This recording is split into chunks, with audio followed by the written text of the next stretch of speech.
As you know, the special counsel released his findings today about their look into my handling of classified documents. I was pleased to see he reached a firm conclusion that no charges should be brought against me in this case. This was an exhaustive investigation going back more than 40 years, even into the 1970s when I was still a new United States Senator. The special counsel acknowledged I cooperated completely. I did not throw up any roadblocks. I sought no delays. In fact, I was so determined to give the special counsel what he needed, I went forward with a 5-hour in-person interview over 2 days on October the 8th and 9th of last year, even though Israel had just been attacked by Hamas on the 7th and I was very occupied. It was in the middle of handling an international crisis. I was especially pleased to see special counsel make clear the stark distinction and difference between this case and Mr. Trump's case. The special counsel wrote, and I quote, "Several material distinctions between Mr. Trump's case and Mr. Biden's are clear," continuing to quote, "Most notably, after given multiple chances to return classified documents to avoid prosecution, Mr. Trump allegedly did the opposite. According to the indictment, he not only refused to return the documents for many months, he also obstructed justice by enlisting others to destroy evidence and then to lie about it. In contrast," we went on to say, "Mr. Biden turned in classified documents to the National Archives and the Department of Justice, consented to the search of multiple locations, including his home, sat for a voluntary interview, and in other ways cooperated with the investigation," end of quote. I've seen the headlines since the report was released about my willful retention of documents. These assertions are not only misleading, they're just plain wrong. On page 215, if you had a chance, I know it's a thick document. On page 215, the report of the special counsel found the exact opposite. Here's what he wrote. "There is, in fact, a shortage of evidence that I willfully retained classified materials related to Afghanistan." On page 12, the special counsel also wrote, for another documents, "The decision to decline criminal charges was straightforward. The evidence suggests that Mr. Biden did not willfully retain these documents. The evidence said I did not willfully retain these documents. In addition, I know there's some attention paid to some language in the report about my recollection of events. There's even reference that I don't remember when my son died. How in the hell dare he raise that? Frankly, when I was asked the question, I thought to myself, it wasn't any of their damn business. Let me tell you something. Some of you have commented, I wear since the day he died, every single day, the rosary he got from Our Lady of... Every Memorial Day we hold a service remembering him, attended by friends and family and the people who loved him. I don't need anyone to remind me when he passed away or if he passed away. Simple truth is I sat for a 5-hour interview over 2 days of events going back 40 years. At the same time I was managing an international crisis, their task was to make a decision about whether to move forward with charges in this case. That's their decision to make. That's the counsel's decision to make. That's his job. And they decided not to move forward. For any extraneous commentary, they don't know what they're talking about. It has no place in this report. The bottom line is the matter is now closed. I'm going to continue what I've always focused on, my job of being President of the United States of America. Now, thank you, and I'll take some questions. President Biden, something the special counsel said in his report is that one of the reasons you were not charged is because, in his description, you are a well-meaning elderly man with a poor memory.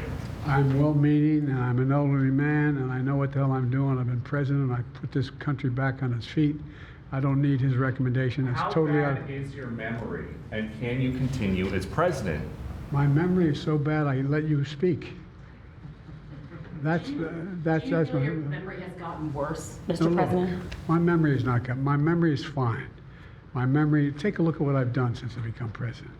None of you thought I could pass any of the things I got passed. How'd that happen? You know, I guess I just forgot what was going on. Mr. President. If voters have concerns about your age, how are you going to assuage them? And do you fear that this report is only going to fuel further concerns about your age? Only by some of you. Mr. President, President, clear of criminal Mr. liability President. today. Mr. President. But do you take responsibility for at least being careless with classified material? I take responsibility for not having seen exactly what my staff was doing. It goes in and points out things that appeared in my garage, things that came out of my home, things that were moved not by me, but my staff.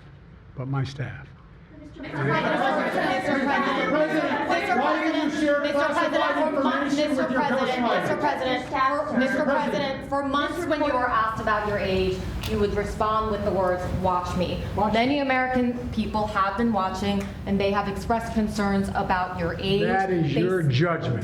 That is your judgment. That is not the judgment of the press. They express concerns about your mental acuity. They say that you are too old. Mr. President, in December, you told me that you believe there are many other Democrats who could defeat Donald Trump. So why does it have to be you now? What is your Because answer I'm to the that most question? qualified person in this country to be president of the United States and finish the job I started. Do you believe that, guys? Mr. President, why are you confusing the names of world leaders? Thank you, everyone. Thank you very much. I did not share classified information. I did not share it. With your ghostwriter. With my ghostwriter, I did not. Guarantee you did not. But the What special counsel said in the Well, no, report he that he did did. not say that. Okay, He did not say that. But Mr. President, one of the... Let me answer your question. The fact of the matter is, what I didn't want repeated, I didn't want him to know, and I didn't read it to him, was I had written a long memorandum to President Obama why we should not be in Afghanistan. And I was of this multiple pages. And so what I was referring to, I said classified. I should have said should be private because it was a contact between the president and the vice president as to what was going on. That's what he was referring to. It was not classified information in that document. That was not classified.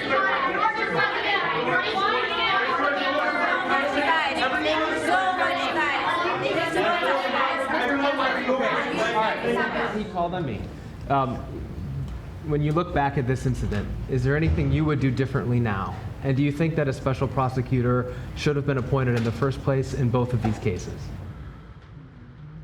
First of all, what I would have done is oversee the transfer of the material that was in my office, in my offices. I should have done that.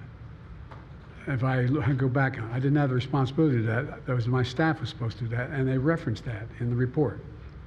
And my staff did not do it in the way that, for example, I didn't know how half the boxes got in my garage until I found out staff gathered them up, put them together, and took them to the garage in my home. And all the stuff that was in my home was in filing cabinets that were either locked or able to be locked. It was in my house. It wasn't out like in Mar-a-Lago in a public place and none of it was high classified. Didn't have any of that red stuff on it. You know what I mean, around the corners? None of that.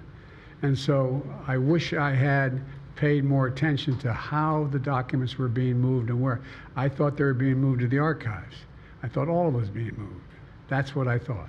Now, what was the last part of your question? Whether a special counsel should have been appointed in this case and in the case of your rival president, former president. I think a special counsel should have been appointed. And the reason I think a special counsel should have been appointed is because I did not want to be in a position that they looked at Trump and weren't going to look at me, just like they looked at the vice president. And the fact is they made a firm conclusion. I did not break the law, period. Thank you all very, very much.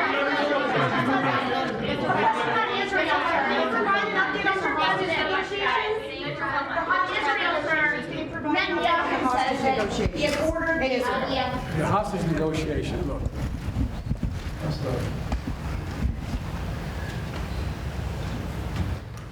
I'm of the view, as you know, that the conduct of the response in Gaza, in the Gaza Strip, has been over the top. I think that,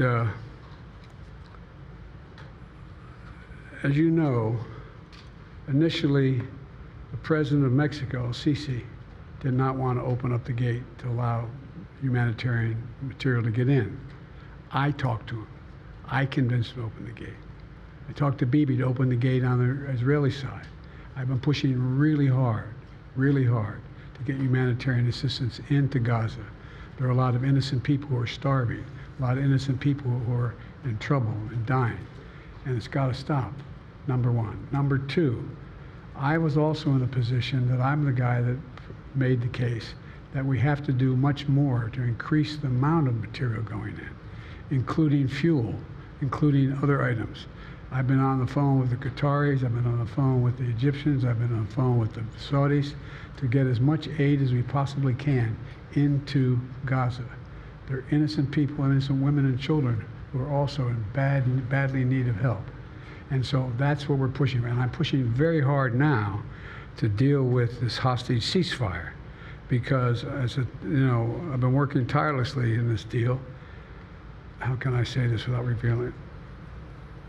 To lead to a sustained pause in the fighting, in the actions taking place in the Gaza Strip. And because I think if we can get the delay for that, the initial delay, I think that we would be able to extend that so that we could increase the prospect that this fighting in Gaza changes. There's also negotiations.